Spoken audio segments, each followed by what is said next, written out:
Аял зат адрести 10 жыл айтмайын таппайт го. Өзүм Такебайда элемин мен. Эмнеге? А мен камыр тамак жебесем алым кетип, колдорум калчылдап тура албай калам. Бизнес магазин ачып көрдүк, анан болбойт экен, баягы соода кылганды билбегенден кийин ал мындай канда болуш керекпи же мындай деп турат. Жана шампурдагылар жеп койдуңарбы? Ооба, чоз. Уруш көбөйө баштаганда лучше ажырашып кеткен жакшы болот.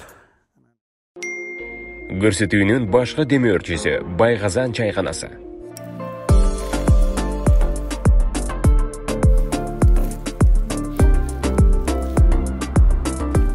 Мога эмне коштуңуз? Бул мариновка кадимки эмне кандай эмне каласаң, койдукунан кичине башкачараак болот да токтукучу. Салам достор, менин YouTube каналымдын катталуучулары Теженов Назира Бердиоглова. Дам программасы бүгүн күн жылып жаратылышка чыгайын дедик. Таза аба менен дем алып, ашпоз, чуу инсандарга деле оңой болбосо керек. Анткени дайыма эле ашканада тамак бышырып берип, таза абанын деле эшиктеги кандай аба ырайы болуп жатат, кайсы мезгил болгондо деле билбей калат экен. Бул жумуш деле оор болсо керек. Анан бүгүн биздин дам программабыздын коногу өзгөчө болот. Жылдын мыкты актеру деген наамды алды. Бардыбыз жакшы көрөбүз ал актерди, анткени бардык айымдардын жүрөгүнө чок салган Аскат Сулайманов болмокчу. Аскат байке чалсак, Назира шаардын чекесиндебиз, жакын достору менен шишкебек бышырып жатам, ошол жака келиңиз деди. Азыр таппай жүргөнүм кербезим, чынын айтсам, кичине маанайым түшүп турат, бирок бул кыса качкандын белгиси окшойт. Азыр чалып сүйлөшүп көрөйүн. Экөө нормально экен да. Үчөө жакшы экен, үчөөнү тай. Сен эме бир кул алдыга көтөрүп койбойсуң канаттарын. Атып азыр алды күйүп калат. Ошонтип үстүнө. Жок. Мондай кылсаң болмок.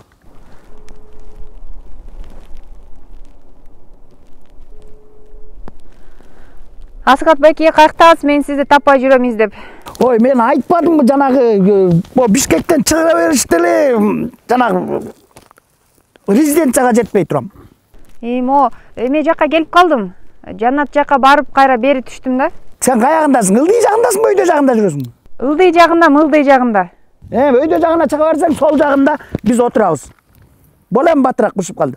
Макул. Таппайт. Аял зат адрести 10 жыл айтмайын таппайт го. Бул дагы жетелек жатып эле чалып атпайбы?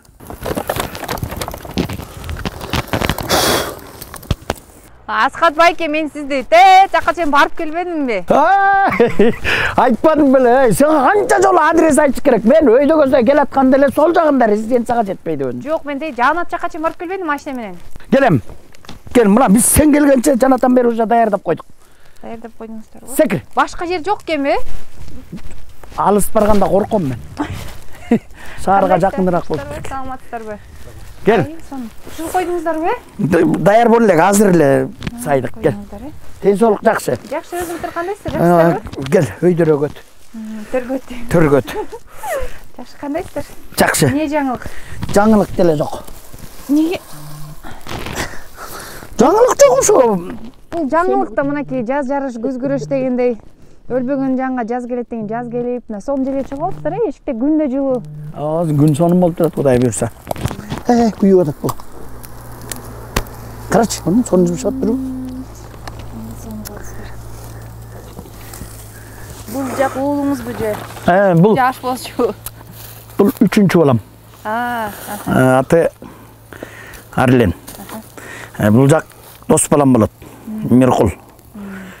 Бүгүн өзүм ошо машинам бузулуп, анан мурун эле сүйлөшүп койгом, чыгып бир кичине барып келеличи деп, анан сен да чалып калбадың.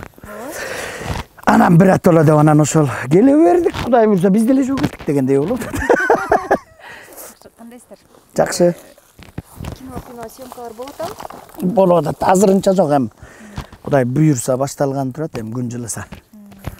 Такебай экиси чыкты, Кудай буйрса өткөндө барып кинотеатрга көрүп келдим да. Анан ошол Такебайдын образын жакшы аткаргансыз, анан чынында эле жашоодо ошо Такебайга окшогон инсандар барды. Өзүм Такебайда элемин мен. Эмнеге? Бизге баягы бирөө айткандай бай болгон жарашпайт окшойт дегендей болуп. Ушундай эле карапайым элдин арасында жүргөн эле такебайбыз да биз. Эми кандай кулук мүнөз баягы. Өтө эле өзүмдү мактап ийбейин, такебай өзү алтын киши. Баягы калп айтса дагы бирөөгө зыяны тийбей калп айтат. Ушу үй бүлөсү үчүн калп айтат дегендей. Анан ичинде эмне болсо колунда акыркы акчасын бергиси келген ушундай персонаж да ал. Алгач сизге ушул Такебайдын образын берген окуп көргөндө макулдуңуз дароо эле бердиңизби? Ойлонуп көрөйүн. Жок, бакыт анысына өзү чалганда эле мурун эле сүйлөшүп жүргөнбүз Аскар байке, бир жакшы главный роль берем. Жазып атам, азыр аягына чыга элекмин. Сиздин мүнөзүңүзгө окшошуп кеткен бир жакшы персонаж да жазып атам деп. Мен ошо аты Такебай деп. Эмне Такебай десем, бу билбейм. Ушундай Такебай деп биринчисинде ошентип калган да. Ошо кийин эле окуганда эле сен айткандай мен сразу эле мага жакты. Отказ эле берген жокмун. Түтүн көтөрө бербейм, мындай турбайлыбы? Жүрүңүз анда маектешип келели.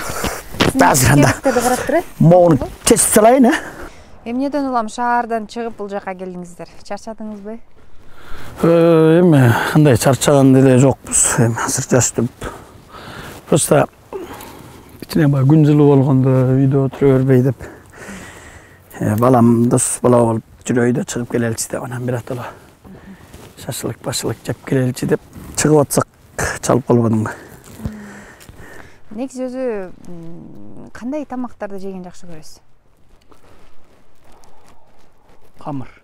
Камыр тамак. Манты, оромо, лагман, бешбармак, чучвара, гүлчатай. Ошол лагман айттымбы? Камыр тамакты көбүрөөк жакшы көрөсүз. Мындай картошка, жанагы чөп чаар көп жагы бербейт мага. Элдер мындай салат жейт, мен салатты деле көп жебейм. Жеңем түрлүү тамактар жасап берет экен. Абаса ашканада кандай жеңем? Жакшы жасайт тамакты. Анан башында мен мындай ошондой диетический тамактарды көп жасачу ал. Анан кийин мен андай тамактарды Кудайга шүгүр ден соолук жакшы эле диетический тамакты деле көп жебейм да.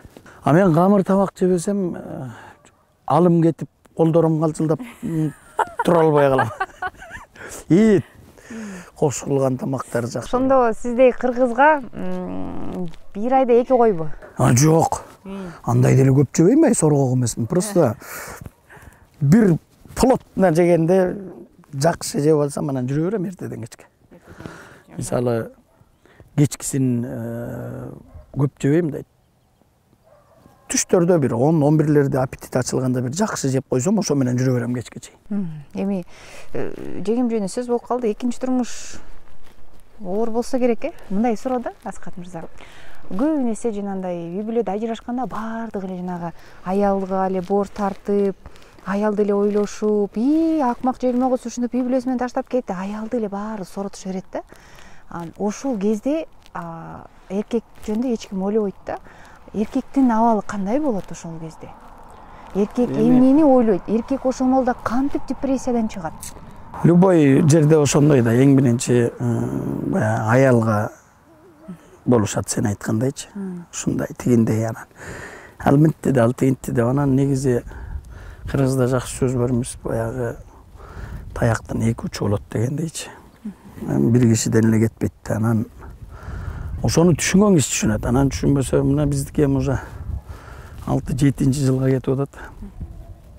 Жакшы эле эми экинчи турмуш болгон эмне балдарым баары колумда дегендей келип кетишип, сабагын, кийимин баарын өзүм кылам, жардам берем дегендей. Ошол анан баягы бара-бара адам түшүнөт да баары бир деп эки жакты салыштырып дегендей. Бирок сиз үй бүлөңүз менен ажырашып кеткенден кийин дароо эле үйлөнүп алган жоксуз да. Бир топ мен билем, сиз менен баарлашып жүргөн апаңыз менен жашап жүрдүңүз, үй курам деп, кинолорго тартылып жүрүңүз. Ошол кезде балким сиз тараптанбы же жубайыңыз тараптан келеми аз кем ушундай болду турмушта. Алдан ары улам кетейик деген бир сүйлөшүүлөр болгон жокпу? Эми андай деле болгон жок, биз анткени Сразу эле ажырашкан жокпуз да. Баягы ортосунда түшүнбөстүк болбой жүрдү да тагдыр такыр эле анан уруш көбөйө баштаганда лучше ажырашып кеткен жакшы болот. Анан калп эле тырышып жашай бергенде болбойт. Өзүңдү да ойлош керек дегендей. Анан ошону менен чечишип эле кырылышпай, мушташпай эле давай. Мен кеттим жакшы, сен жакшы, мен жакшы, жаман айтышмай жок деп эле анан ошо ойдон чемоданымды алып эле чыгып кетип калган машинамды айдап. Жооп алган жокмун. Депрессиядан кантип чыгат эркек киши? Эми мен депрессия болгон жок мен деле билбейм. Эми көбүнчө мен ушу бир туугандарым жанымда болду постоянно, досторум жанымда болду. Мен ушу бир 3,5-4 жылдан кийин үйлөндүм да. 4 жыл. Негизи баягы аябай жиним келгенде баягы биринчи жаңы ажырашканда такыр үйлөнбөйм деп чыккам.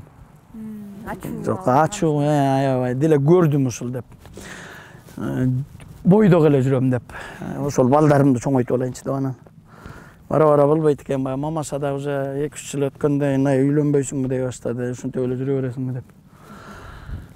Ошол анан жолугуп, сүйлөшүп калып, анын үстүнө 5 балаң болгондон кийин бу оңой эмес да, экинчи тагдыр куруш. Түшүнөбү, түшүнбөйбү, анткени буга чейин деле көргөм көп эле кишилердин башынан өткөнүнчө. 5 бала эмес, 1 бала, 2 бала менен жашаш, баягы экинчи келинчегин жактырабы, киргизбейби, анан ортодо чайналып, же тигинин сөзүн сүйлөй албай, же балдарынын сөзүн сүйлөй албай турган жаман. Ал үчүн жакшы мүнөз болуш керек го деп. Анан ошентип мен экинчи келинчегиме айттым, ушундай 5 балам бар, урушпай, талашпай бала кылып алам десең үйлөнөбүз. Мен багам силерди, алым жетет. Десем ал да коркту, балдарың чоңоюп калды, кантип батырабы батырбайбы деп. Анан мен балдарым менен сүйлөштүм, момдай, жашоо момдай болуп атат, көргүлө. Деп анан бирибизди түшүнүп окат кылбасак болбойт деп, жакшы эле ошол 1 жылдай ошол сүйлөшүп жүрдүк балдарым менен да, тияк менен бияк. Анан жок, ооба деп анан тиги улуу балдарым өздөрү айтып калды, үйлөнбөйсүзбү, үйлөнүңүз эмне деп. Кичүүлөрү баягы кызганат да, жок деп. Анан баары бир азыр эми Кудайга шүгүр баары жеңе дейт. Кээ бирөө мамашка дейт, эми келип турушат, кайнана кайната менен жолугушуп, анан давай болуп. Үйлөнүп калдык, Кудайга шүгүр азыр. Бири-бирин түшүнүшүп, үйдө уруш жок, эң башкысы кулак мээ тынч да, ошол үйдө кулак мээ тынч болбосо сен миллиондоп тапсаң деле баары бир деңгине вечер деген ошол да. Үйдө тынччылык болсо, 1 сом болсо дагы ошол жетимдүү болот деген сөз да. Үйдө тынчтык деп калсаңыз, үйдө кандай тынчтык болуш керек деп ойлойсуз? Тынчтык деп эмнени түшүндүрө аласыз? Тынчтык деген Кызгануу болбош керек. Кызганыч, анан мындай тиги мынтип койду, сени тияктан көрүптүр. Сен муну менен жүргөн турбайсыңбы деген эле сөз. Мисалы, экөөбүз бул жерде азыр сүйлөшүп турабыз, тиякта машинадан өтүп аткандар тиги Аскат менен ажыра турат деген сөз да. Бул түшүндүрбөй айтып барып туруп чалат. Тиги ойлойт, тоодо эмне кылып жүрөт бул? Балам менен досум менен кеттим деп эле, мына желмогуз деп. Шундан чыгат да, аны түшүндүрүп айтканча болбой уже уруш чыгып кетет. Анан уже кармаш кыйын болуп калат анычы. Ошондой бири-бирин түшүнүп окат кылган. Ошондо үй тынч. Үйдү билет тынч деген эмне? Сен кеттиңби, качан келесиң? Тамак даяр болуп калды деп чалат. Баратам или тамак жей бергиле дейм. Бул эшикте жүргөн кишиге нормалдуу нерсе. Өтө үйдө эртең менен чыгып атканда бара турган ишиң болсо, кечинде күтүп турган кишиң болсун дейт. Ошол тынчтык деп эсептейм. Үйгө барганда балдарым, кыздарым бапурап келип, папа анымны давай тамак жасап жейли деп. Давай монтпейлиби жүрүп, папа тиги кино келиптир, ошол кинону көрүп келели деп турса эле ошол тынчтыкты. Анан ыр-чыр болуп эле, анан эми сен акча таппай атасың, анан сен бияка сен съемкага 3 күнгө эмне кылып жүрөсүң деген сөздөр болчу мурунчу. Элдер барып эле келип атпайбы? Сен деле барып келбейсиң депчи. Анан ошондон эле Азыр эң негизгиси бактылуусузбу? Кудайга шүгүр азыр бактылуумун, ооба. Үй салып атам деп калдыңыз, үйүңүз бүтө элексизби? Эмне, кел деген особняк куруп атасызбы? Жок, сен театрда иштеген, мен зарплатам канча экенин баягы билесиң. Анан айтып атпайм, жанагынча балам бар, үй бүлө деген бар, анан катыш деген бар, барыш деген бар, келиш деген бар. Анын баары акчада, анан ошонт 6 жыл болду, Кудай буюрса. Андай деле килтейтип, даңгырап үй салып аткан жокмун, эл катары эле. Буюрса быйыл бүтөсүз. Буюрса бүтөбүз деп турам, пандемия убагы болуп дагы үйдө жатып 1 жыл акча таппай калып атып, ошого кармалып калдым. Болбосо былтыр бүтөм деген эле ойдо болчумун. Кичине эле калдым, Кудай буюрса. Бизнес барбы? Мисалы үчүн тойго чыкканыңызды көрөм, театрдан тышкары мындай же алектенип көргөн жоксуз? Бизнес магазин ачып көрдүк, анан болбойт экен, баягы соода кылганды билбегенден кийин ал мындай канда болуш керекпи же иши кылып наоборотунан кетип эле банкрот болуп эле бир кызык, анан ошо ойдон Жыйыштырып койдум. азыр той, съемка, ошо зарплатам, анан майда чүйдө баягы айтылбай турган нерселер бар, акча келе турган, ошолор менен эле. Ошол. Байгазандан Баязык. Алыңыздар, жеңиздер, ичинде манты, пельмень, вареники, чучвара бардыгы бар. Тамагыңар таттуу болсун. Аскат мырза, кандай доссуз? Жана кыргызда жакшы сөз бар го. Малың барда баары дос, малың жокто кайда дос? Мен деле достчулукка жакшы элемин деп ойлойм. Мен аны бирок достордон сураш керек да, мен мактана берем да. Анан бирок мен бирде досумду ушунча кылып саткан жокмун, колдонгон жокмун. Мындай деп кээ бир достор бар го, алдап эптеп күчүн алгандан кийин давай деп чыдап койгон. Мен андай кылган жокмун. Наоборот, мени ошонткендер болду. Пайдаланып көп жерге. Анан кийин барабар айтып атпайм ба, жаш кезде достордун баары азыр көбү жок. Жанагы электен өткөндөй болуп, арасына чыныгы достор гана калат турбайбы? Баягы. Буга чейин чын эле акчаны эл жаңы таанып, деп бүркүрөп турганда, тияка бияка чакырат, барган жериң бар акча, ошонтуп турган кезде достон көп неме жок болчу. Толтура жөн эле кечинде жатып атсаң жакшы жат деп, эртең менен турганда кутман күн деп тургузган достор бар болчу. Баары бир ал баары 5 кол тең эмес, бирөө калат, бирөө кетет экен. Ошолордун арасында азыр мисалы чыныгы достордон мурун 20 бала жүрсөк, ошонун ичинен бир 6-7 эле калды азырчы. Камчы Сарбаев менен достуңуз бекем, Ал эми Камчы экөөбүз доспуз дагы, шерин элеспиз дагы, коллегабыз дагы, иши кылып баары да. Анан ал экөөбүз чын эле бала кезектен бери 21 жашыбыздан бери доспуз экөөбүз. Мына 43кө чыктык, быйыл 22 жыл болуп атабы ошондо. Дос болгонубузга. Жашоодо эмне маанилүү деп ойлойсуз? Мына азыр ушундай курактап турасыз, сар эсеп кылып, көп нерсеге көңүл деле бурбай, балким көп нерседен баш тартып. Сиз үчүн жашоо эмне? Кандай пайдаландыңыз ушул 43 жашты? Эмнени туура калдыңыз, эмнени туура эмес кылган жоксуз? Сизден көрүп жаштар үлгү алсын деген ойдо да. Мен билбейм, кандай туура эмес туура кылдым, бирок мен ошо балдарыма жакшы атамын деп ойлойм да. Анан ушу жашка келип бирөөнү дагы сыздатып, ыйлатпаган, артынан сөз сүйлөп тигиндей экен деп аны жамандабай, ошо өзүм жашоом менен өзүм эле мени жамандаган күндө дагы мен артыман канча жамандашты. Акыры өздөрү уят болуп калышты да. Анан ошол убакта мен кайра чыгып, андай эмес, момундай деп айтпаганым үчүн сүйүнөм. Анткени кошо чыгып сүйлөсөң эле сразу бизде кыргыздарда бар да. Жаман катындай болуп эле актанбай эле койбойсуңбу дегендер болот да. Ошон үчүн ошону сүйлөбөйм да, айтпайм дагы эчтеке. Анан ушундай жакшы жерлерим бар деп ойлойм. Мисалы балдарым деле азыр келгенде эч кимге айтпай, мисалы көп эркек балдар атасына жакын болбойт, апасына жакын болот да. Анан бирок менин балдарым айтпай айтпачу нерсе болсо дагы келип, папа урушпайсызбы дейт. Эмне айт десем, точно урушпайсызбы дейт. Анан урушчу нерсе болсо урушам десем, урушпай эле коюңузчу деп. Анан айтып көрчү десем, мындай деп турат. Анан эми баары бир балам да эмне ал миллион туура эмес кылганда да эми балалык кылат. Мен деле бала болгом да өзүм ордуна коем. Айтам анан бул жериң туура эмес, мындай кылбай жүр деп анан аны чечкенге аракет кылам. Демек сиз жакшы атам дейсиз. Жакшы ата. Мен өзүм да ошентип ойлойм. Балдарды урасызбы таяк менен? Мен ой жок, Кудай сактасын. Эме тиги улууларын жана улуу балам өтө тентек болчу. Ошону бир жолу урдум. Таяк баягы эмес эле кол менен урдум. Анан эми кичирээк кези болчу, тентек кылып аябай. 6-класс беле? 5-класс. Анан колум бага турак тийип бир жеринен үзүп албайын деп анан куурумду алып куурум менен сабадым.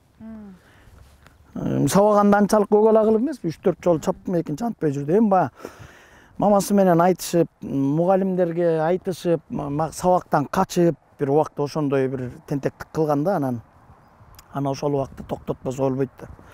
Анан ошентип калган мисалы балдарым, мисалы Арлен мына азыр 19га чыгып атат. Айтып кош коет, послушный экен, Арлен. Баары эле ошондой, үчөө тең эле. Кайрагы сөз кайтарбайт, Кудайга шүгүр. Анткени мен сөз кайтаргыдай эчтеке кылган жокмун дегендей. Эркек, 2 кызы. Кыздарыңыз? 4 эркекке, кичүүсү да эркек да. Анан 2 кыз ортодо. Алар улуусу, бар керек тең эле. Улуусу мындай. Менин характеримди тартып калган. Папа, билесиңби, момун сат деп сразу келип айтып келет да. Анан тиги кичинекей деле ал мындай көп, андай эмес, ал деле көп сүйлөйт, бирок ыйлагыраак ал. Мен ошо жагын тарткан. Мен да айтты, тиякта эле бирөө ыйлап атса ыйлай берем. Көңүлүм өтө бош да мындай. Мен көп эле айтып жүрөм го, индийский кинолорду көрсөм, жана «Жди меня» деген передачаны көрсөм, тиякта бир тайгада табышкан орустарга эле ыйлай берем менчи. Анан ошо кичүү кызым ошо мени тартып калып, кичине бирдеме айтсаң эле, десең эле деп сразу көзүм мөлтөп эле кетет. Мен сени урушуп атамбы, эмне ыйлайсың десең эле, жөн эле. Анан эмне тетик айтып атат. Эрке да просто алчы. Анан ошол негизи билбейм, характери деле балдарым көп негизи сырттан айткандар айтат да, тиги театрга барып калышканда көбүнүн характери мага окшош турушат да. Ушундай сендей деп анан билбейм, анан ошол. Жубайыңыз кандай апа болуп берди? Мурдагы жубайыңыз? Жакшы эми, ал өзүнүн балдары да жакшы эле. Апасы мен тиги улуу балам, кичүү балам менен ортончу балам экөө тиги кыз, 2 кыз ошонун үйүндө да барып турат. Анан суббота, воскресенье каникулда меникинде жүрүштү.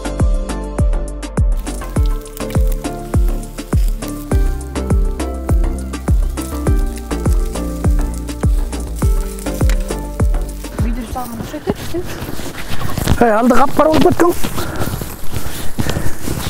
Аралаштырып жүрсүң? Болду алды бушуптур. Болду. Тиги жана шампурдагылар жеп койдуңарбы? Кел алдыңан биз жейбиз алып кел.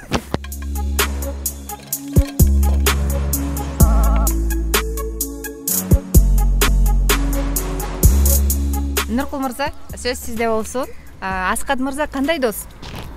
Аскат досум жакшы дос. Ак көңүл, чынчыл. Ошонусунан мага жакканы. Кантип таанышып калдыңыздар сиздер?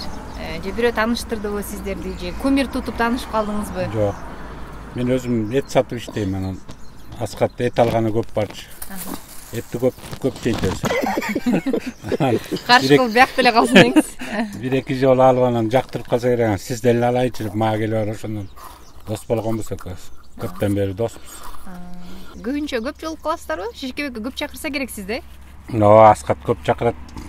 Өзү муну Шишкебекти жакшы маарнебайт этип жакшы жасайт да. Ошого анан курдакты да жакшы жасайт. Курдагы да даамдуу болот, шашырт деп. Жакшы, достугуңуздар дайыма бекем болсун. Жакшыда да жаманда да дос болуп жүрө бериңиздер. Кандайсыз, чоң жигит? Жакшы. Ден соолугуңуз жакшыбы? Сизди актерлукка окуйт деп угуп калдым. Сиз атаңыздын кесибин аркалайын дедиңизби? Ооба. Эмнеден улам актер болом дедиңиз? Мен кичине кезимден бери папамдардын ушинтип башка актерлордун ойногондорун көрүп жүрүп, сыймыктанчы мен да ушинтип ойноп калсам деп. Башка актерлор ойноп койсо, мен мындан жакшыраак ойноп коймокмун, мен мындай ойноп коймокмун, мен тигиндей ойноп коймокмун деп ойлонуп жүрүп, ошо 11-классты бүткөндөн кийин папама сурасам, макул тапшырсаң тапшырып көр деп, өзүң күчүң көр дегенден барып тапшырып өтүп кеттим. Канчанчы курста окуйсуз? 1-курста окуйм. Жакшы. Аскат мырза, уулуңуздун таңдоосун колдодуңузбу? Же үйгө бир эле актер жетет, бир эле артист жетет деп койдуңузбу? Жок. Илгери мен окууга тапшырганда мамам ушинтип биринчи каршы болгон. Каяктагы артист жети атаңда артист жок болчу деп анан. Болбосо болот да, менден чыгат да деп көп кыйынчылыктар болуп, мамаша болуп, анан актер болгон мен. Булар башында мен наоборот сурачумун, актер болуңар келеби, кимиңер болуңар келет десем, баары тең жок дечи жак. Башка эле болобуз деп. Бир үйдө бир артист болот деп. Анан эле чоңойгондон кийин мындан улусу Арсен повар болом деп жүрчү, анысы мен режиссер болом деп кинорежиссурга тапшырды. Бул деле милиция болом деп жүрчү, андан кийин эле бир күнү папа мен актер болом келип атат. Билбейм. Мен дедим тапшыр, бирок мен жардам бербейм дедим.